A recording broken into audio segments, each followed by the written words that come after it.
প্রতিবন্ধী ভাইটার কি অবস্থা, আল্লাহ আল্লাহ তাআলা হেফাজত করে। হাতগুলা দেখেন, দুইজন, একটা পরিবারের মধ্যে দুইজন প্রতিবন্ধী, দুজনে চলাফেরা করতে পারে না। পাগুলা দেখেন, কি চিকন হয়ে গেছে, পাগুলা দেখেন, হাতগুলা দেখেন, হাতগুলা দেখেন কি হয়ে গেছে। আল্লাহ আল্লাহ তাআলা হেফাজত করুক। ওনারা কিন্তু চলাফেরা করতে পারে না, খাবারও খাইতে পারতেছে না। ওনাদেরকে পরিবারের জন্য কি যে একটা কষ্ট করতেছে।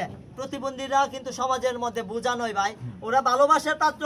ওদেরকে যদি আমরা ভালোবাসি, আজকে আমার পরিবারও এরকম প্রতিবন্ধী হইতে পারতো, আপনার পরিবারও এরকম প্রতিবন্ধী হইতে পারতো। তাদেরকে কি ফালাই দিতে পারতেন ভাই?